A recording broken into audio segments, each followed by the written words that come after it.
Now entering Nerdist.com. Bienvenidos a Today We Learned. Hey guys, what's going on? Welcome to another episode of Today We Learned. Hey guys! How you doing? I'm doing well, Dan. How you doing? I'm pretty good as well. Thank you for asking. Hey, thank you for thanking me for asking. You're welcome. I'm glad you're here. Thanking me. I know you were gone and you were dying and what? Yeah, listen, I've been here. I've been there. I've been well. I've been sick. You've been under the weather. I've been under the weather, in the weather, above the weather. If you've got a preposition, I've been doing that too, about, underneath, between, weather. Hey. Yeah. I like weather. Yeah, whether or not something.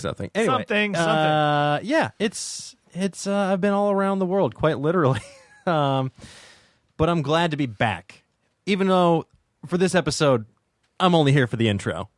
I was asked to leave. Yeah, you were asked vehemently, if I use that word correctly, to leave. Yes, because you were. I walked in, and our guest said, "Get him out of here." I will not talk with that man. I won't speak with this I will not creature of the night. I will not. I was dressed like a vampire, and he is deeply anti-vamp. He's huge anti-vamp, but he's a huge turtle fan. Yeah. No pun intended. I like turtles. He's that kid. It's the I like turtles kid. Hey, can you imagine? Well, we got to get some memes up in here. We do talk about the Ninja Turtles quite a bit on this show. Oh, spoiler alert. Spoiler alert. Oh, it'll probably be in the description. So, hey, no more spoilers. Hey, guys. Snape kills Trinity with Rosebud. Rosebud is the name of Harry Potter's broom. Yeah. And if you're listening to this a couple days ago, it was Harry Potter's birthday. It was. And J.K. Rowling's 50th birthday. Yeah, Harry Potter's birthday. I seen him the other day at a restaurant. You saw Hanky P? And he was baked as fuck. Was he? I believe it. He He had this ridiculous neck beard at Comic-Con when he came to our stage. I was still like, oh, hell yeah, it's Harry Potter. He's a tiny man. Yeah, he is. Yeah, I feel like him. most movie stars are generally like, kind of small. Yeah. Because they have to fit in those screens. They have to fit in those tiny camera screens. I seen him and I'm like, man, if I was as wealthy as he is, because Harry Potter's like, he's got those 110 buku Hogwarts he's got like bucks. 110 US dollars. He's got a shit ton of gallons. I would just for the shit of it have a trained owl that, like, if I'm in a place just to fuck with everybody, have an owl just fly into places and sit and start on my dropping shoulder. letters And like just sit, like come and give me a letter just for the shit of it. That'd be so funny. Like I would do that if I had money. Like, come on, dude. Come on, DR. Come on, Danny Rads. Come on, Danny Rads. Do something rad. Come on, Ratty D. Come on, Ratty D. Spend your money. That on reminds cool me, stuff. when I was in Abu Dhabi. Of course. Oh, that's right. That's where you were at. I That's don't where I follow was. you on Instagram and see all those photos. Yeah, I got to hold a falcon, which noticed I would argue is way better than a trained owl. Just holding it was better than having a trained owl. Is that a magical owl? Oh, okay. You got me there. Daniel Radcliffe, you win this round. You win this You just round. wait till I go to fucking wizard finishing school. You win this I round. swear to God. Danny Radcliffe. Got a really big bird. If that is your real name. Yeah, Samwise Cliff G. Anyway, we're getting off the rails. We're off the rails. Yeah. This is a fun episode. It is a fun episode.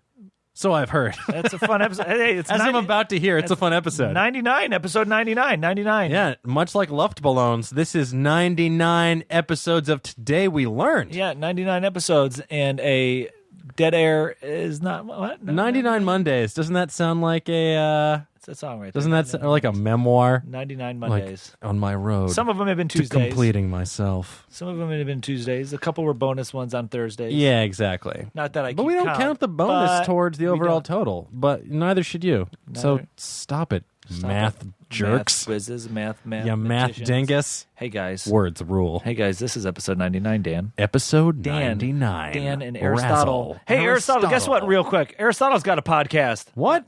What's it called, Aristotle? Meltcast? Oh, yes, the Meltcast. So if you guys don't know, we record at Meltdown Comics in West Hollywood, California. It's an amazing store, first of all, if you like comics, pop culture paraphernalia. Like, huge shout out there. One of my favorite spots in LA, even before I did anything related to Nerdist or worked here. And also, the Nerd Melt showroom has awesome comedy shows here 7 nights a week. So if you're ever in Los Angeles, I recommend making the trek because you will see something awesome, you get something awesome, and you'll get to see awesome people like Aristotle here. So what are you waiting for? You can listen to the podcast on the way there. Anyway. Yes. Anyways, We got a great show. This is a great show.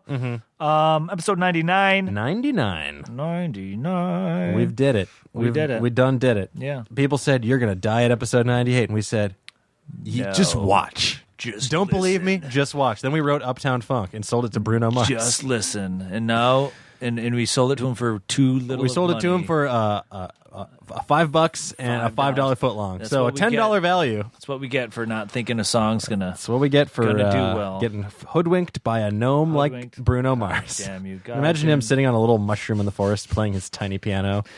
Prove to me Bruno Mars is not the star of Mr. Robot. Prove to me that Bruno Mars is not two smaller Bruno Marses in a trench coat on each other's shoulders. Prove it. Prove it.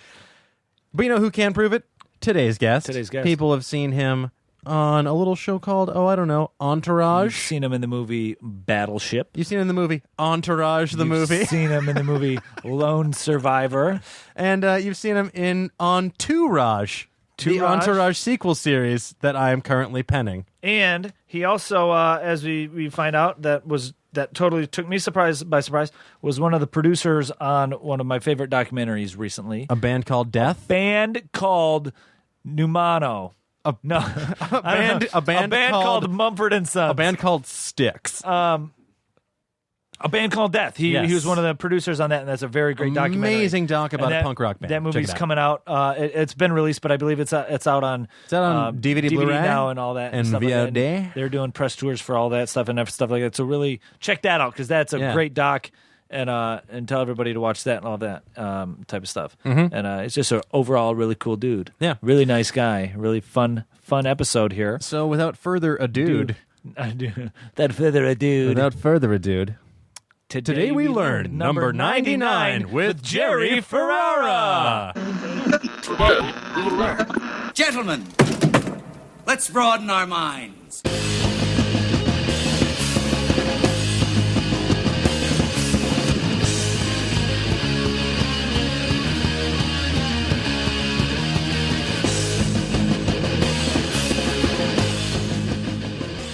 let's light this candle. I can't wait till we get some alien shit. Man. Right? Aliens are going to have crazy drugs. I mean, here's the thing. Aliens, if they do come, they're going to be hostile and they'll just take over. I don't know, man. I just put in a serious 10-hour binge on Space Week. I don't know. Might be a little friendly. I'm new to space. Stephen Hawking is convinced that if we contact them, we're dead. He's convinced. Is he on the record with that? Yeah, for sure. He says he thinks it's a horrible idea that we contact other species. There's a few theories. Because we can't get to them. Should we Correct. wait to talk about this? Yeah. Well, I mean, we're always rolling. We're rolling right now, so we can talk about this. Wait, what? Oh, fuck. A couple theories is because we can't get to them. So there's aliens that are either smart enough and they know about us because they're obviously way more evolved than us, and they're just not worrying about us yet because they see how primitive we are. There's also the theory that advanced life hits a plateau, then destroys itself before they can get to that second plateau. Then there's the theory of aliens are just, they don't see us as a threat, so soon as we become enough of a galactic space travel, once we start going to Mars or stuff like that, then they're going to pay attention to us and then realize to just take us out because You think right now they look at us and they're like a primitive culture. Look at that little baby. if they can see us, that's the theory, is that there's also super intelligent aliens out there that we haven't contacted other life because the minute you reach that point to be that advanced, this further evolved, You're done. they take you out. What if they just love to fuck? Sorry. So we're at the Red Bull phase. For that. Aliens are they've reached the Red Bull phase. They got another 2 billion years before they catch up. Till they get to the red line. Wasn't that a thing? Yeah. Ladies and gentlemen, welcome to another episode of Today We Learned, episode number 99. We're almost at 100. You telling me I could have been the 100th? Do you want to be the 100th? When you say it, yes. You want to be the 100th? I actually do. Ladies and gentlemen, last week we had Paul Scheer on the show for a wonderful episode 99. Today is episode 100. with Jerry Ferrara. What if Paul Scheer wants to be 100, and then are you going to have? Here's the thing. You know what? Dan's I feel like not he's here. gonna trump me. I feel like I should probably consult with my regular co-host Dan about. No, who's give it to 100. Jerry, dude. Let's do a split. We'll do a split EP. We'll do a split. It's like 99 and a half. 99. No. All I want to say is I was on time. I came with my own coffee, and I'm prepared. So I don't know if that counts for anything going toward number 100. Weren't you in Star Wars too? Scheer doesn't have shit on you, dude. Yeah, You were I in mean the Star Wars thing, that does count for something. Were you in Star Wars? No. Well, I didn't know. Serious? I thought you were in a space movie. No. Oh, come on. I just love space. All right. Never Well, I didn't mind. know because every time, I should have kept that going. every 3 weeks, I read about NSYNC was in Attack of the Clones or Right. what. Attack of the Clones came out in 2005, so you, in theory, could have been. Could have happened. I like passed on it, actually. yeah. I passed on They wanted you as Qui-Gon Jinn, but they were too young. I decided let's do another season of Entourage. Wait, but were you? Star Wars? You were in a military movie then, right? Battleship. Battleship and Lone Survivor. Yes. Lone Survivor. That's what I was thinking of. For some reason, I see you on a bridge. Yeah, I remember Lone Survivor. Yes. Did you meet Dan Bilzerian on set? I actually did. Yeah. I did. We had one scene together that I don't think made it into the movie, and then I seen him a couple of times. We were at the same hotel. Have you been to the house yet? No, I haven't. You know Dan Bilzerian, right? I know the name, and I've seen photos and blogs, and he's got an awesome house and guns and helicopters and boats. Just and some babes. He's Some serious doing babes. his thing. he's I mean, living life, right? yeah, I guess that's what that term is for. God, I'm such a coward. Even thinking about going up to the house, I just got nervous. He's a feminist. He's just a real feminist. Yes. You were in Battleship, which I got a couple facts about that, but we'll get to in a minute here. Jerry, as you know, and as our audience knows, and as you know because I told you 4 hours ago, we like to start off each episode with the guest providing either a fun fact about themselves or something you learned recently. Absolutely no rules. It could be a new way to tie your shoe, a new route through Los Angeles, or something you learned about space on your space binging last week. It's basically, I'm going to go with the whole space thing. I knew nothing about space. I was not even a good student in high school or my 1.5 years of community college. And I saw the movie Interstellar, which I thought was okay, but it inspired me more to learn about space than actually enjoy the movie. And then the next day I was at Griffith Park, and I literally logged hours and hours of time watching documentaries. And now I've read books. I actually am contemplating going to take a class, not because I want to really learn that much, but I actually think now at 35 I could be a good student. Mm-hmm.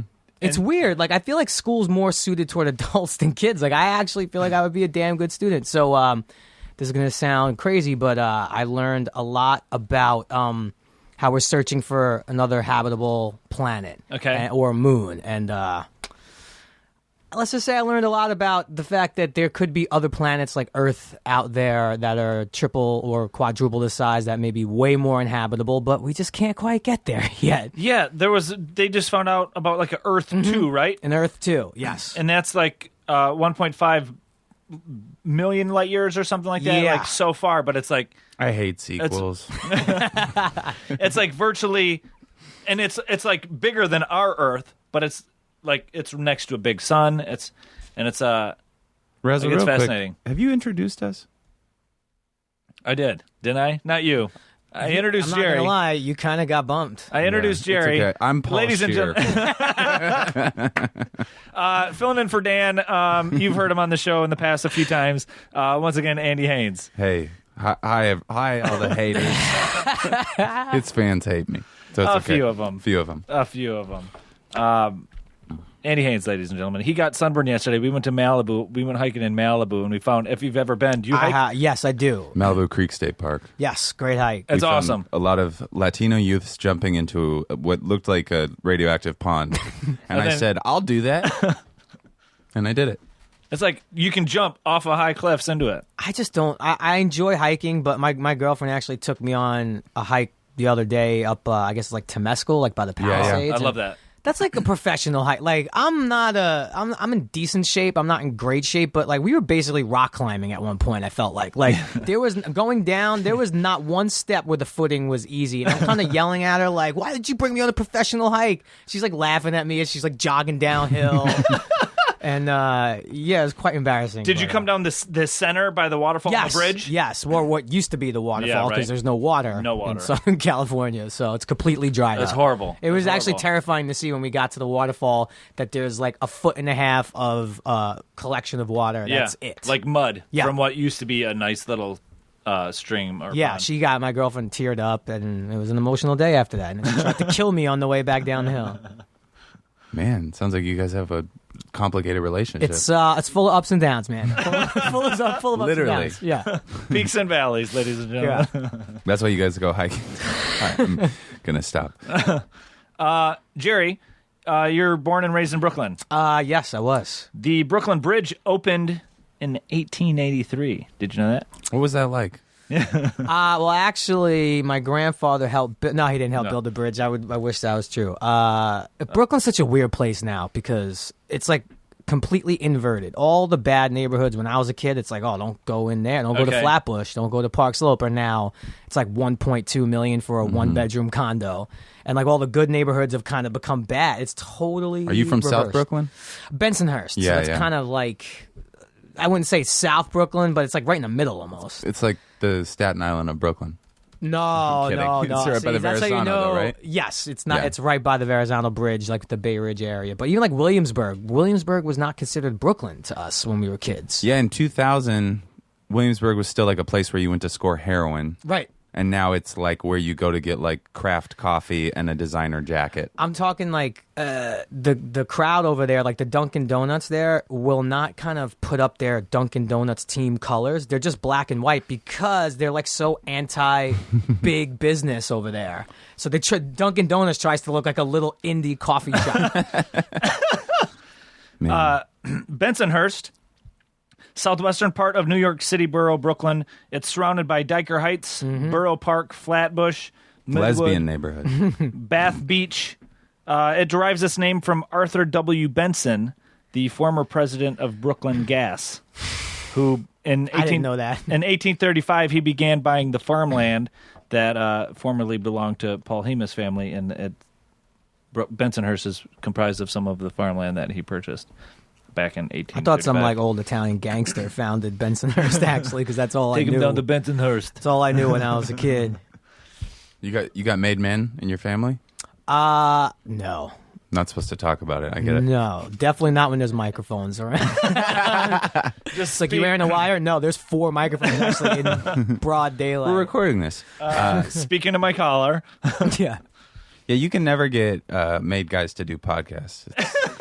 Wouldn't that be fun? Like, that's bound to happen. I mean, we just had the president on the podcast. You would think like a former mafia boss would sit down and do a one-on-one. Is John Gotti still alive? No, he's not. He passed away. His kids are, and they're definitely connected. So, who is Larry the Bull, or did he die? Sammy the Bull. Sammy no, the Bull? he's still alive. Is he in witness protection? Yes. Or he might have actually gotten kicked out. I think he blew it. Like he wanted to make some cash. So he had like an ecstasy ring, I think, in like Arizona or something.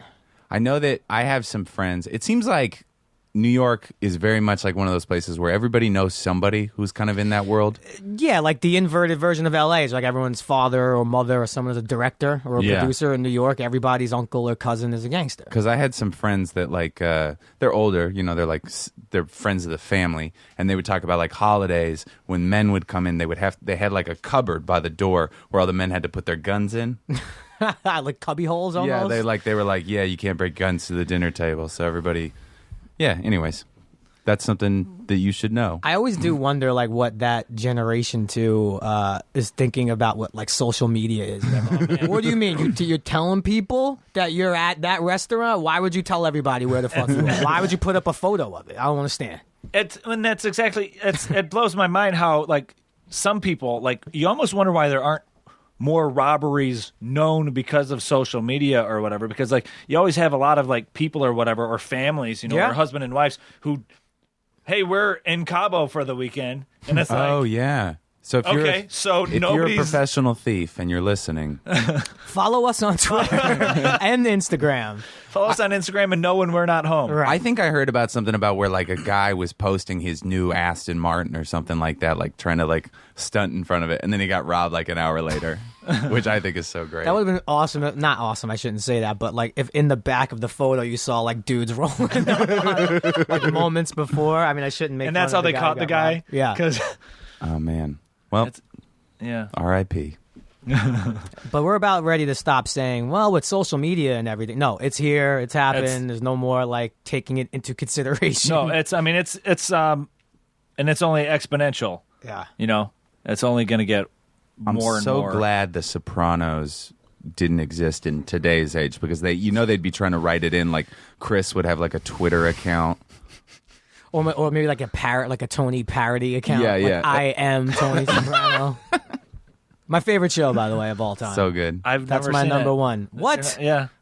That's crazy. I've never seen that or The Wire. Did you go out for that at all, or were you too young? No, believe it or not, it was right around the time I moved to LA, which is in January of 2000. I think I was about 19 years old. Okay. I was set to move to LA to pursue acting and all that crap. And I'd gotten a call for an audition for season 3, if you remember Jackie Jr. Yeah.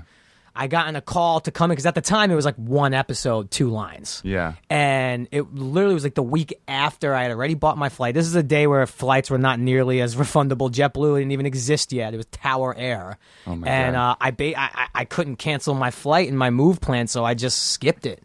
So no, I never. Had you acted in Brooklyn already? I did like my episode of Law and Order, which at the time was one of the few shows there, and I did a lot of extra work and plays and stuff. And then I came out here. It was actually a play that I did. I won't even call it off Broadway. It was like above a restaurant that an agent actually was at in LA and gave me the whole, I'll sign you. You can get auditions. And I kind of called her bluff and moved here. And sure enough, she actually was legit, and I never left. That's great. What was that play? Do you remember? It was a play called Enter Laughing. Okay. And it was like a two-hander. I barely remember it. All I remember is there was one scene that like happens at a wedding where like a dude gets thrown over the table. And I guess I went method, doing a douchey actor thing, and I like threw the guy over the table like for real. Like he went through the table. Holy shit. Yeah, but I didn't really mean to do it, but it just happened. So Did he like it? No, he wanted to fight me afterward. That's great. Yeah. You should have been like, I guess you're not an actor. It was the sort of thing. It was the sort of play. That's why I can't believe an actual real agent of talent came. Because like I remember one show, someone in the crowd, and this was a gangster move, ordered a pizza to the crowd. Yeah, Like an literally, audience we're doing member. the show, and an audience member had a pizza delivered to him in the audience, and it smelled. And I just remember it smelling delicious. Yeah, of course. That's pizza. Yeah, so that was my big break. Do you still do theater? No, honestly, I haven't done it since I did one play when I first moved to LA, which was a lot of fun. But I honestly don't have that desire to kind of do. I mean, maybe if the right opportunity came my way, but it's just something that really, it's something that doesn't interest me. I enjoy going, I enjoy watching, but I don't think I could do the same show. I over get it. And over. I do stand up, and I feel like if I got some big bucks, it would be real hard for me to get out there and try to wrestle with some audiences. I mean, I love doing stand up, but at the same time, like if I had like a house with like a TV next to a pool, I'd be like, yeah, I'm not leaving. Stand-up's the scariest thing in the world to me. Like, Yeah. I respect you for doing it. I have a great respect super for all. brave. I'm just saying, I don't know, man. That to me seems like just a scary thing. I guess that's why I enjoy it so much. Like I marvel at the things I just cannot do, like sports and comedy. Theater, I feel like could be like I can definitely at theater. At least there's the mask. Like there's not the fourth wall. Whereas like comedy, you're coming out and you're just being like, these are things that I actually wrote. Pay attention to me. Whereas like I feel like comedy is. I'm not saying theaters it's less brave or whatever, but there's definitely with stand up. There's no curtain. There's no character to hide Theater, you behind. could blame someone else. Yeah. The show sucks. You could say, "Oh, blame the friggin' writer, or Spider-Man blame the Dark of the director." Night, yeah. When you come on to stand up, it's like blame me. I Yeah. wrote these jokes. I feel weird about it though, because like hecklers, like for some reason, people just started heckling. Like, they don't do that at the theater, really. Nobody's like, hey, fuck you, Othello. That would be interesting. No, if they But did. for some reason, Death to the salesman blows. yeah, and then people just like, for some reason, you go on as a like individual, and people are like, say something funny. You're like, who are you? Do you do this in movies? Some people do. Yeah. Did you ever get It's like asked? The Price is Right, you know? Did you ever get asked the question? And I'm not even. This is not like a name drop. I don't know if you know Brett Ernst, the comedian. Oh, Brett yeah, Ernst. funny, of course. yeah. Funny guy. Funny dude. One Funny of the dude. first You people were I at the met. store the other night Yes. talking with him, right? One of the first people I've one ever of the first met comics I met in in LA, in 2000, and you know, I had him on my podcast, and he was telling like sometimes after shows or like even like before show, he'll tell someone he's a comedian, and he'll go, "Are you funny?" Like what? I just couldn't even imagine. Like being a comedian and someone's going, how do you answer that? Like, oh, you're a comedian. Are you funny? No, I'm horrible at it. I'm unfunny, but that's why I do it every day. Yeah, it's so weird how people react to it. I feel like it's getting better. I don't even tell people I'm a comic. Usually, I say I'm a writer because the things they say are so stupid. They'll be So they'll be like, say a joke, tell me a joke. Are you funny? Or what's the one that really gets me? It's usually just like, do this thing, like just be funny right now, and you're like, that's like asking a doctor like to just operate. Yeah. Like, hey, do something to my body. Remove my appendix. Hold my real balls quick. while I cough. How am I feeling? I just usually say your mom when say something funny, like your mom. Always gets a laugh. Here's a fun fact. Uh-oh. You guys know the song Mana Mana from the Muppets? The Muppets got a new show coming out on ABC.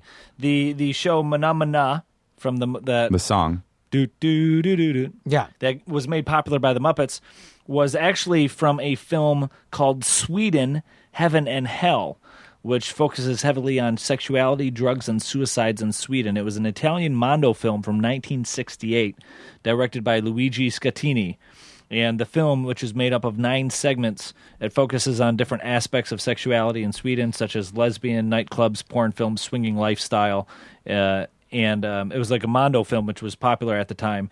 And those were exploitation documentary films that usually were about taboo products or taboo, like...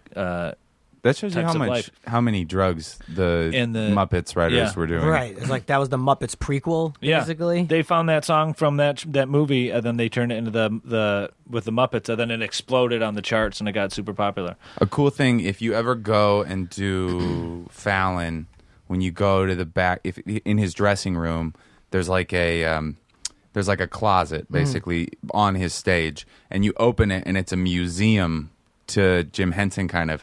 And in this one broom closet, he had painted all the pipes when he was like just a crew guy to look like Muppets.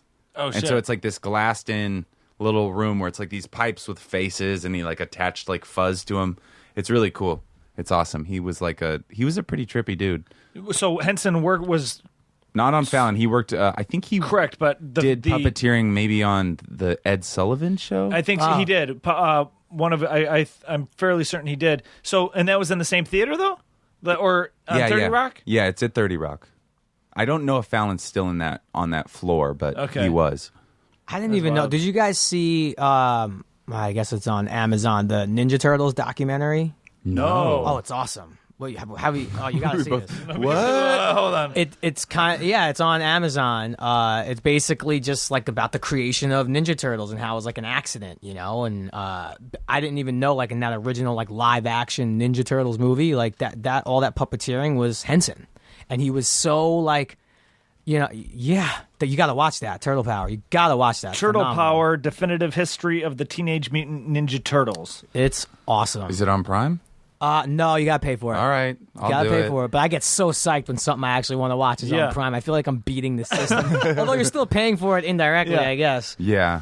But Jim Henson, when they made the live action movie, which no one thought was going to work, and Yeah. they tell the whole story in the documentary. I forget the producer's name, but he basically like helped fund the whole. He put it all on his back. No one wanted to make that movie, and they made it in I think it was Hong Kong, and Jim Henson was really apprehensive about the way the Ninja Turtle puppets were going to work, but he stuck with it. Yeah. And that one goes down as like the live action puppet movie of all time. Like Jim Henson was such a visionary, just in the scheme of like teaching children with Sesame Street and treating them Yeah. like treating them like normal people and explaining things to them easy ways or whatever.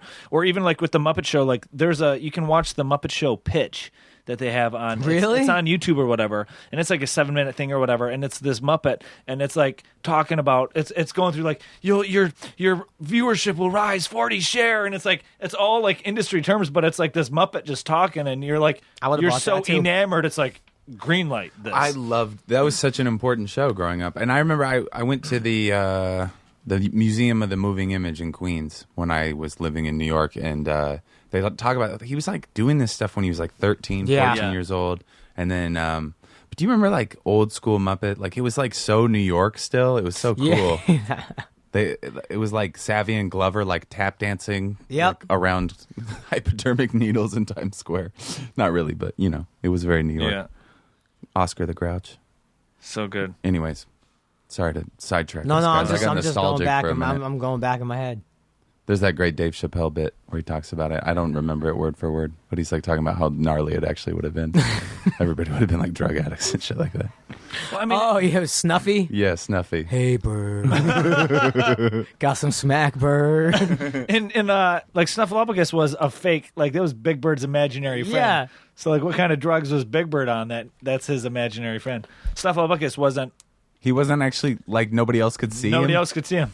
What? That's so crazy. They were all on acid and shit. Watch Turtle Power, because then you can also see those artists a lot. Like you see some Is that pictures American? from the 80s and stuff. Like those guys were definitely messing around with some stuff. They're American though, right? Yeah. Oh, yeah. okay. Yeah. It I assumed it came from Japan. No, they're full-blooded Americans. All right. I just thought because of the ninja thing, they'd be the Japanese. Yeah, But Eastman and Laird were the original. Yes, Peter Laird. Yep. They created it. And it was like a dark, it was almost like a satire of all the comics back in the day. Like, Exactly. Like in theory, I don't know if they may have mentioned it in this documentary, but They do. supposedly the Turtles, the same ooze or the same radioactive material that created that Daredevil hit and Yes. got spilled on them, drained into like the sewer, and it created the Ninja Turtles. oh wow. It's awesome. All right, Yeah. let's stop the podcast and go watch it. We'll be right back. Would you say the Turtles is one of your would be like one of your comic book favorites? Or Well, I had.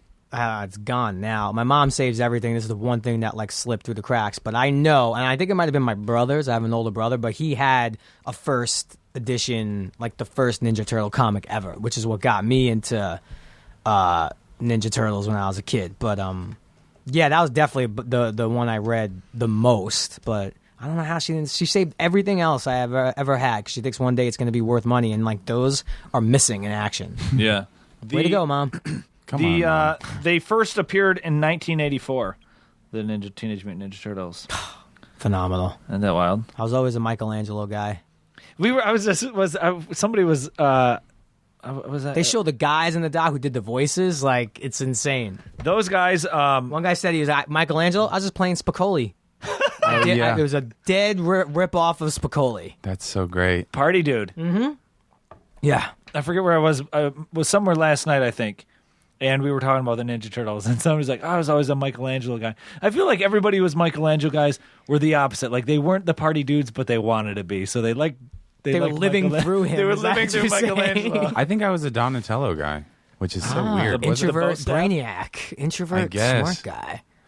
Raphael had the domestic violence issues. Yeah. This guy Fahim Anwar has this bit about how everybody else could kill somebody very easily, but if Donatello would kill somebody, he would have to like snap, and he does this act out where he's beating him to death with the stick. With the bow. Oh my God, that's brilliant. I had so many toys, so many Ninja Turtle toys. Oh, yeah. I mean, I had like ships that shot missiles that went missing. Let me tell you something. I got a 7-year-old nephew. The toys are even cooler now. Yeah. I go hang with him, and we watch like first of all, the cartoons, unbelievable. it's like Right, there's it's a unbelievable. few of them. Yeah, They're amazing. Whichever They're like one CGI now? Yeah, whichever Yeah. one he watches, it's I'm actually like telling him like no, don't go get let's keep watching. And the toys are just unbelievable. It was cool. Like he asked for Christmas, he's like, "Can I have mutated Baxter Stockman?" I'm like, "I had that." Yeah. Yes, you absolutely can, but I'm gonna play with that one. Yeah. I'm going to buy 2 copies. One will be in the box, and we'll That's play with the other mean one. to do to a kid. That's what my mom always did to me. Casey Jones, dude. That was my dude. Yeah. He's great. Cricket. He just loves sports. You so got to much. know what a crockett is to play cricket. I still say that anytime someone mentions cricket. It's just I think of the Ninja Turtle movie, and I just think of Raphael, like this big dude, and is like, and then was it Michelangelo doing the "you dirty rat"? Like he never even said that, but it was who was he doing the impression of? James Cagney, was that his Cagney impression? Or Palance maybe? It's Jack Cagney or Palance. Palance? You dirty rat! You killed my father. That's just the I think it's Palance maybe. Trivia question. yes. Who was the voice of Shredder in the Ninja Turtles movie? In the original? I've heard this before. In the original movie, first The live action movie, the first one. I'm trying to remember his real name. He's popular. okay. I'm confused with the movie and the cartoon. Oh, okay. Well, Because was he? In one of the cartoons, I'm sorry. It was the cartoon. My mistake. Okay. Not the movie. The cartoon. Then that might be who I'm thinking of. Yes. It was like one season or whatever, or 2 seasons or whatever. It was the dad or the uncle from Uncle Phil. Uncle Phil. I think his name is James Avery really? from Yeah, Fresh yeah. Prince. From Fresh Prince of Bel-Air. He was the voice of Shredder. And he's in the documentary as well. I'm going to stop pitching. I swear I did not produce the documentary. I'm here to promote the Turtle documentary. That would be so funny. Like If you secretly just invented it. I funded it. like it's. I have 40 points in the Ninja Turtles doc. Let's get back to the Ninja Turtles doc. And it's so crazy. it's what's even. I mean, I don't know if it's even weirder. It's almost like we're just talking about because you played Turtle. That was your nickname on Entourage. I know, it's a So it's weird like, holy transition. shit, I this swear that was not any form of intention at all. But yes, I guess that is a weird I'm just thinking that's so weird. parallel. Oh man, you just blew the fucking I just blew the lid off of this. It's an expose. That's an expose on secretly promoting the Turtle Power documentary. So you were in Battleship. Here's some fun things about Battleship here. Battleship the movie was based off of the game. Yes. Battleship is a guessing game for 2 players. It is known worldwide as a pencil and paper game, which dates from World War I. It was published by various companies as a pad and pencil game in the 1930s, and it was released as the common game that we know now by Milton Bradley in 1967. So it started off as let me see it. It was here. like the Call of Duty for It was like 1917. you would draw. They'd release it as grid systems. Yep. Then you would block out where you wanted your ships to be. And Miss. Then you would play it, in the schoolyard or whatever. Like I that. actually, Peter Berg directed Battleship, and he was kind of messing with me at one point, but we actually did shoot it. I don't think it made the movie, but I actually had the lines like incoming missile, like hit. Miss. I'm like, so funny. are we really doing this? He's like, yeah, do it. I think he was just that's messing, so but we fun. actually shot me like standing on Yeah. the bridge going, incoming, Okay. miss. How's he to work with? Is he fun? Oh, he's unbelievable. He's such a great actor. Great I love tremendous. like just watching him. So I'm assuming he's a good tremendous hang. actor, and being that he is like for an actor, like he's great as a director because obviously he's Understands. Yeah, and I mean that dude with Lone Survivor, man, like he knew that story inside and out. I want to say he went away with Navy SEALs for a while. Like that was a hard, tough movie to direct. Like that's one of those things I look at like, God, I could never do that. This is something I could never do. Like the scope of story like that. Where'd you guys film that? My stuff was in New Mexico. I think most of the movie was in New Mexico. I don't know if they traveled outside of there, but I was obviously a secondary character to the 4 guys who were out in the mountain, but they built like a base where all my stuff and like Eric Banner's stuff was, and it was a weird time because I was also working on a movie called Las Vegas, which is like kind of like a senior citizen Yeah, it's hangover. It's with I De remember Niro that. and Freeman and Michael Douglas and all these. So like, and the one-time scheduling actually worked in my favor because they were able to shoot me around that, and I was like doing this light senior citizen comedy with those guys, and everything was like energy and laughing. And I'd fly to New Mexico, and you get there, and it's like Wahlberg's in the beard, and Taylor Kitsch is like who I've met before that like wasn't even like saying hello. Everyone was just so dark and intense, and there was all real SEALs around. And oh shit. I mean, people were still, don't get me wrong, were enjoying the process, but it was a very intense thing. And then I get back on the plane, and I'm all dark, and then John Turteltaub, who directed Las Vegas, is like, what is your problem? Like, this is a comedy, bro. You're, like, actually trying to take dramatic beats. Yeah. It's like, oh, sorry, watch The Lone Survivor. How was where was Battleship? Where were you filming Battleship at? Baton Rouge, Louisiana. Oh shit. Okay. Yeah. How was that? There really wasn't a lot to do there. I did actually get to see like the kind of tailgating for an LSU game, which was where are all these people coming from? Like I didn't see this many people in the 3 weeks I was here, and they just kind of came out. That's honestly where I first met Pete, and it was the sort of thing where it started off as, and it wasn't ended up being a big part at all. And this is why they say, there's no such thing as small parts. It's not that I stood out in the movie, but that's really where I met Pete and started that relationship, and that's very much the reason why I'm in Lone Survivor. And I think like I had 6 scenes in the movie. I think 3 of them got cut, but I don't know. We just forged a friendship, and that's what absolutely led to Lone Survivor. I mean, I went to the Hooters restaurant a lot because that was all that was by my hotel. Did you hang out with Riri at all? No, zero scenes with her. Damn it.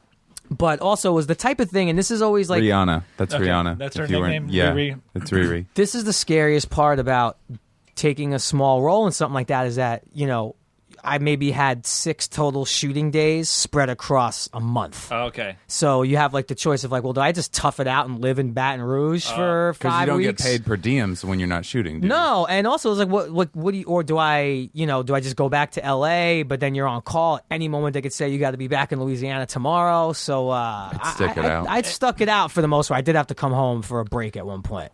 And that's almost like you even can't try, like if you're doing that, you almost have to have a very similar appearance in both movies through Lone Survivor and Battleship, right? Like you can't you can't change your look dramatically. Especially when it's over. Not at all. Not at all. Especially like, I was playing the Marine in Lone Survivor, so it was like high and tight, clean shaven. The SEALs got to wear the big gruff beards. Yeah, and it must have long been hair. hard with the food in Louisiana, like because like that's just like the most tempting, delicious food in the world. It was tough, man. Even like New Orleans, I had worked in New Orleans, and like I just couldn't find. And this is not a cheap shot, people from New Orleans listening, but I couldn't find a vegetable that wasn't fried. Yeah, I just wanted like a bell pepper and like some spinach. I'm not even saying I wanted to be helpful. I could. Yeah, you want fried? And it's just fried vegetables. just fry it, and we're gonna dump it in some cream, half and half. I've heard that's changed though. I haven't been to New Orleans in a few years. I've heard now there's a lot of restaurants that are healthier. Blah, stupid LA people. And So their what's vegetables. what if we're talking about that, because you've lost quite a deal of weight Yes. as you've gotten older and just over the last 5 years or whatever. Did you just pretty much cut out like fried stuff, or like how did you go about? Do you know what I mean? Like if while we're on that subject, that's an interesting thing. I to mean, me, I had to change everything. Like aside from not hiking up right Hard Mountain. Death Trap 4. Yeah. Basically when I was younger, I played sports from 13 through high school. Not very good, but just played sports every single day. And then, I move out here, candidly speaking, was smoking like a lot of weed, and just, I was 21 years old, and I wasn't trying to work out or stay in shape. And then, then Entourage comes around when I was 23, and you work a lot of hours, and there's craft service, and you just turn around. I was like, oh shit, I'm 200 pounds. And you also booked it with a little heaviness, right? I was yes, at that point, like I said, I'd been in LA 3 years, so I probably put on like the freshman 20 almost, Yeah. like I went from like 150 to 170, and then like if you look at that pilot, I'm probably like 170 pounds, and then by the time season 3 rolls around, I'm 2 bills. Oh, Was there okay. ever a conversation when you wanted to get in shape where they were like, Turtle's chubby? No, and honestly, that really is what goes to show that I am foolish in a lot of ways. And we had a lot of time in between seasons, so right around season 6 is when I kind of started, and some points we'd have 8, 9 months in between. Yeah. You could do a lot of things in 8, 9 months, so I never checked with anyone. I never thought to tell like the showrunner, I never thought to do anything. And I just remember I'd seen him because I wrote for the show season 7 and 8. So when I went to the writer's room a few months, he's like, what the frick? What are you doing? So you got to stop this. And I'm like, man, I'm on such a good role. And I just felt great. Yeah. And he was, him and I are also friends. So we had a long talk, and I was trying to tell him, like, look, dude, I'm not trying to play a pretty boy. I know I'm not a pretty boy. I'm not trying to be a leading man. I felt like I was going to die. I think you're kind of pretty. I'll accept that from you. Yeah, thank you. But yeah, it was just like, I wasn't sleeping. I just was extreme. I was on a real bad path that if I stayed along that way, I would have not saying it still can't happen, knock on wood, but I feel like I would have been one of those dudes that has a heart attack at like 38. Did you smoke cigarettes too? For 15 years. Yeah. Pack and a half a day. Yeah. And that was way harder to quit than anything else, man. That's the one thing I still like, I dream about, believe it or not. It's the smokes. Cigarettes? Awful. Do you vape or anything like that? Nothing. Nothing? If I'm going to smoke, I'm either going to smoke cigarettes or nothing. I don't know what vape is. I have a vaporizer too. I used it to quit, and I'm so ashamed of it.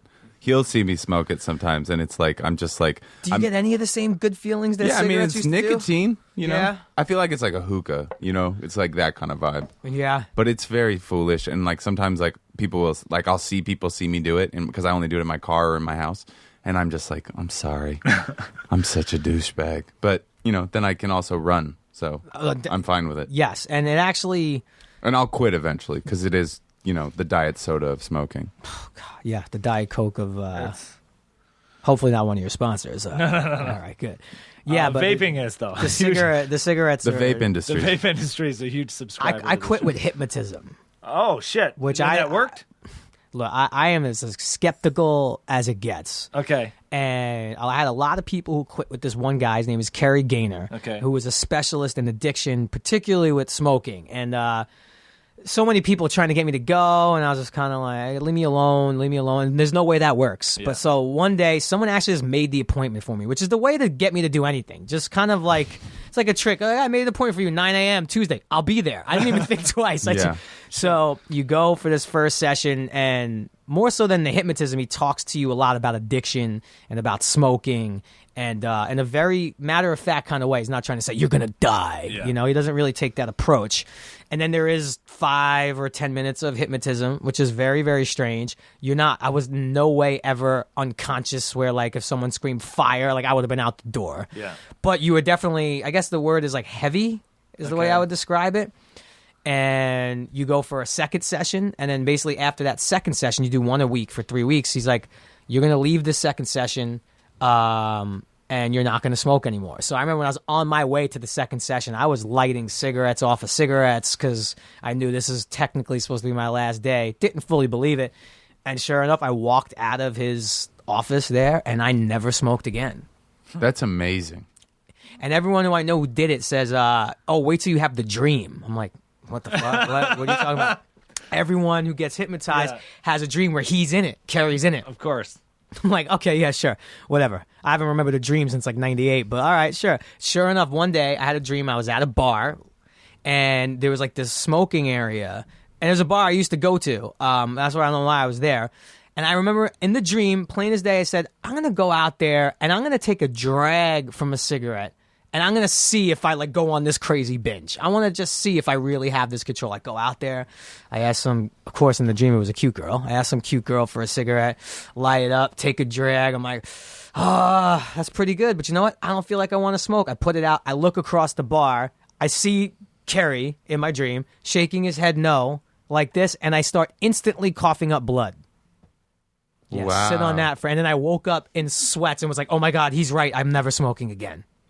Damn, What's interesting too is that someone else who quit smoking because of him had a similar dream. Quite a few people have always said, like, yeah, you're going to have some smoking Kerry Gaynor related dream. And my brother, who smoked for longer, he's one of the kids who smoked when he was like 11. Yeah, he quit through the same. He's it's proven so far. I used to smoke like a ton of weed. Like when you smoke, like I smoked like an eighth a day, and when you smoke that same much, here.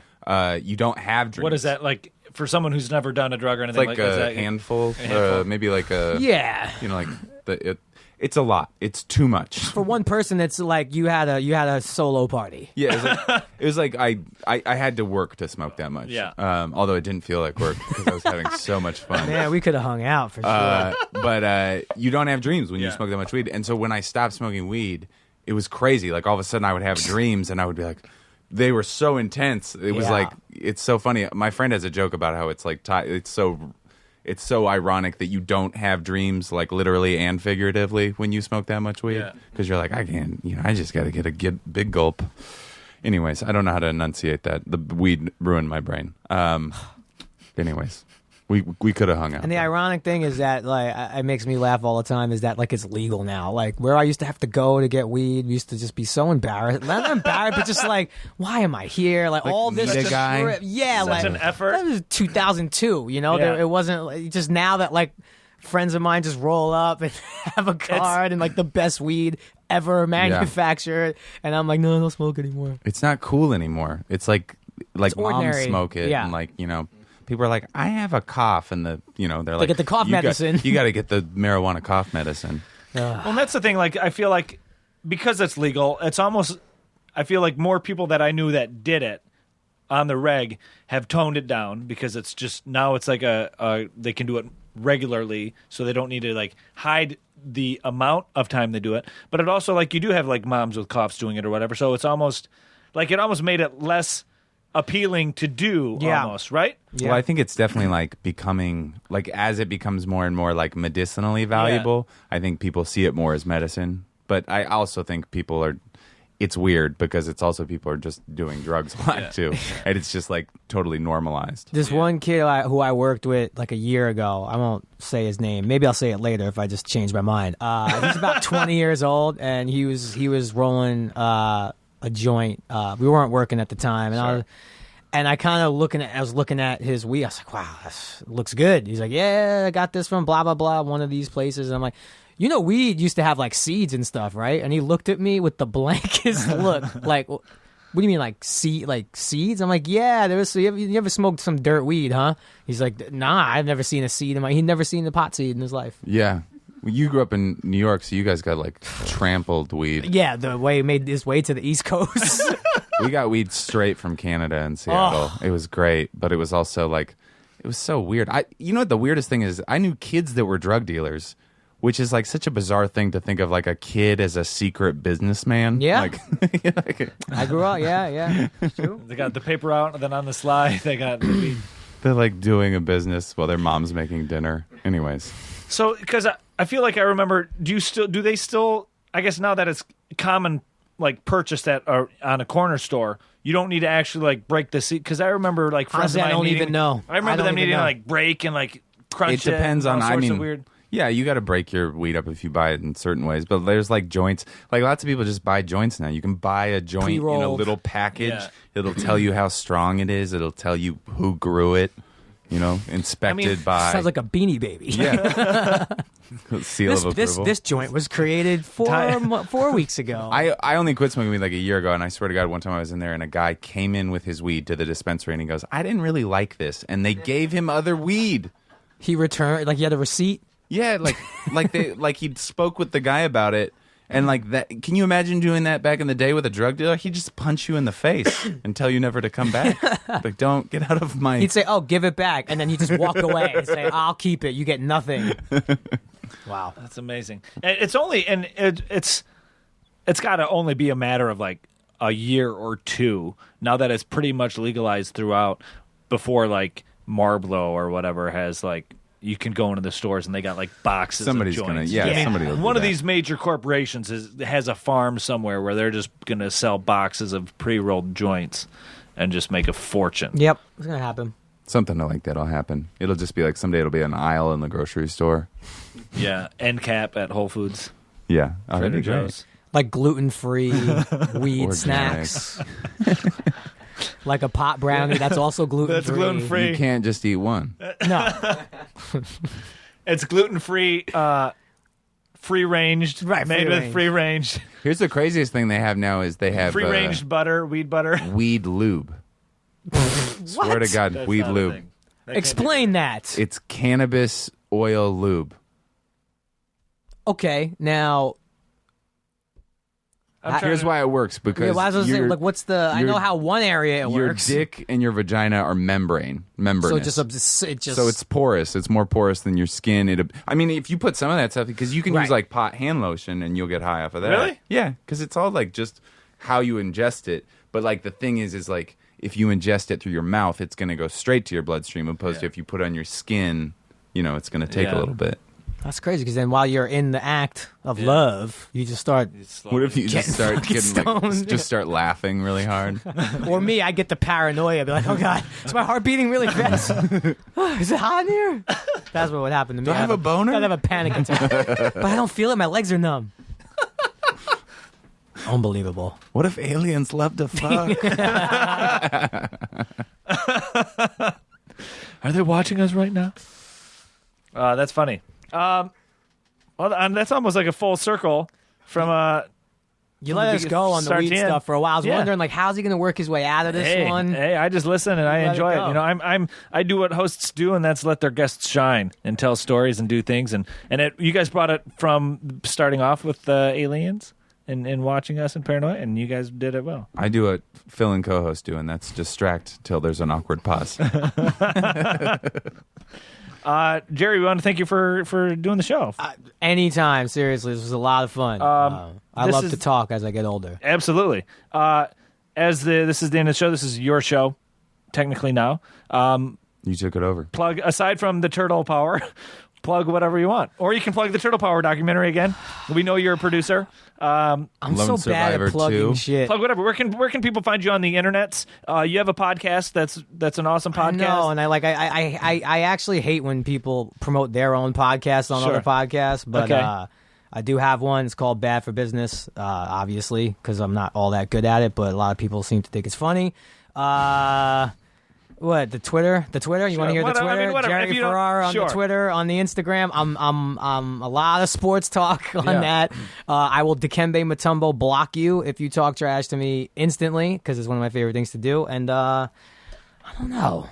Oh, I do have stuff. Yes. A documentary I produced that's not Turtle Power, Okay. called A Band Called Death. It's a music documentary. That's about now, that. You did that? Yes, and it's now, produced that? I think it's on iTunes now shit, in like dude. the whole 99-cent aisle, because it was Holy out shit. 2 years ago, and now it's come back, and now we're like re-releasing it at a cheaper price point. But Holy shit! Like, I didn't know you produced that. yeah. That fucking dude. But I think it just came back onto see iTunes here, last week, and I was told to start promoting it, and I haven't. So this is Dude, stop I'll number buy one. that for sure. This I've is heard absolutely. Oh, it's really Holy fuck, Not even dude. giving you a hard sell. Yeah. I follow these On top guys of the on fact that Instagram.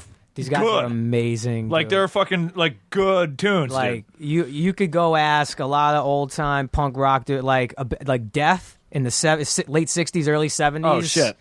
Iconic, and it's just basically they were three brothers who were African American playing punk rock in the '70s in Detroit in Detroit. the Wow. Motown era.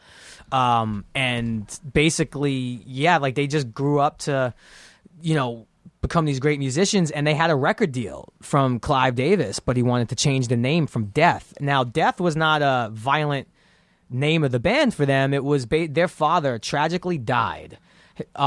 He was an electrician. Sorry, I'm going on. No. He basically, one of his coworkers fell off a light do it pole. because this movie's awesome. And his father scooped him up, the band's father scooped him up, threw him in the car, was driving him to the emergency room, and got hit by a drunk driver. And his father died. Their father died instantly. So the main brother, David, of the band was just very spiritual, and that's where they formed the band, and they called it Death. But it wasn't, like I said, like a violent. But I'm gonna watch this tonight. Clive Davis, Dude. Three black men playing punk rock named Death. We can't put you on the radio. You got to change your name. And they wouldn't. The main brother wouldn't, and they pulled the deal. That's great. It's an Are amazing. they still alive? Two out of the three. And aren't they like a couple years ago they were touring with with the other dude's kid, right? Well, they ended. Not to give the whole thing away, Sure. but they do Spoiler end up alert. getting a record deal. Yeah. 30 years later. I mean, their music's awesome. In the craziest way. awesome, Their dude. sons are all musicians. Their sons didn't even know about Death. Really? Yeah. Now their sons, they're called Rough Francis. They open for their dads on the road now. That's like you could go crazy. watch them. They're in some city right now about to play a show. Yeah. All right, I'm gonna It's- watch it tonight. It's such a good documentary, and their music, the songs Their that music is so good, dude. I remember listening to that like on repeat after I watched it. I mean, I would just They crank only it. have like 7 or 8 songs. I know, but some of them are like long. Some of them are real long. And it's but, like, shit, yeah, I like especially this. for I can punk do rock. it. Yeah. And it's like, you watch it, and you hear their songs, and you're on board with their talent and on board with everything. And then you hear the one brother or whatever go, I ain't changing my name. And you know that this record deal, and you're like, change the fucking name. like you respect them so much for holding to their scruples and all that, but then again, it's like they were so good they could have just been. The deal was pretty lucrative too in the early 70s. Like they wouldn't have been wealthy, but they certainly would. It would have changed their financial life, you know. And they would have. I mean, they would have exploded because they were awesome. Like they were. I mean, it would have. That's like like that Sugar Man documentary. It's in that vein for sure. We came out a year after that. Yeah. I've heard only good stuff about that. I didn't realize you were involved. That's amazing. Yeah, it was brought to me by Scott Mosier. Okay, yeah, I see that too. Yeah, on here. Like the indie doc guru. You know, he's got amazing taste, and two other friends of mine, Matt Prenticearo and Kevin Mann, who did the LeBron James doc. And it was just when I saw it, it was very early on when I got involved. They just had the footage, and that's why I was like, this is just too damn good. Like, I don't care if this thing makes zero money. This story needs to be done. Yeah. Holy shit. Band Called Death. Band Called Death. ABC. D. So good. Yeah. ABCD. Band Called Death. Watch it, guys. Seriously. That's it. That's all I got to promote. Seriously, watch that. I'm so glad. Like, I didn't even notice that you were involved in that. And it's such a good documentary. It's such a great story. It's such a great, they're a great band. I mean, if you like good music and if you like punk rock, which a lot of people do, that listen to the show, check it out. I mean, I'm sure some of you have. They or definitely tell your friends, do. Yeah, because it's a great documentary. So check that out. Andy, what do you got? You're going to be in New York next week doing shows, right? Yeah, but those are just like one-offs. Go to I'm Andy Haynes for Twitter stuff. Website's on there. Only date really to plug is Halloween weekend at the San Francisco Punchline is a big one I'd like to plug. That's a good. I'll be there with Nick Youssef. I love that club. Oh, I love that's all that my shit. guy. Yeah, Kevin cool Christie and Nick Youssef. Yeah, those are good dudes. Knows a lot about music. That guy. Yeah, they like. Nick for sure teaches me, like, he'll be like, you haven't heard this person? They like send me like these YouTube videos. This is they put me on to stuff I didn't even know. Like they were on Gary Clark Jr. before anybody in the world was. That's how I found out about him and the Alabama Shakes. They were way early on them. Oh, I'll just say this. Yeah. I think that people should see, if they want to see a good doc, by the way, go see A Poem is a Naked Person. It's like Les Blank's first film. I just saw it the other day at Cinefamily, and it's with it's about Leon Russell. Oh, yeah. It's amazing. But anyways, go see Jerry's doc first because I want him to get paid. Yeah. Do it to it. Everybody do those things. I want to thank you guys for doing the show. And thanks again for listening, everybody. You guys stuck with us for a long time, and we're going to keep going and keep rock and rolling and keep doing these shows. So as usual, if you can, give us a good we work hard for these shows. Give us a good rating on iTunes. Help us climb those charts. Go there and click on the 4 stars and write a comment, and they help those algorithms out and do that. And tell all your friends and tweet about the show and tell all your friends to subscribe and help our subscriber counts go up. And we want to thank Aristotle for being an awesome producer and recorder and sitting here and laughing on occasion. And we want to thank everybody for doing the show and listening and all that stuff. And follow Dan on Twitter at OsteoFerocious. You can follow me at my name is Razzle and the number 2. You can send us an email at todayWeLearnPodcast@gmail.com. You can download the podcast on iTunes or on Nerdist.com and all that. And as always, A Band Called Death is awesome. Go watch that and put some marijuana lube on your dick. Thanks, everybody. Thanks, guys. Now leaving Nerdist.com.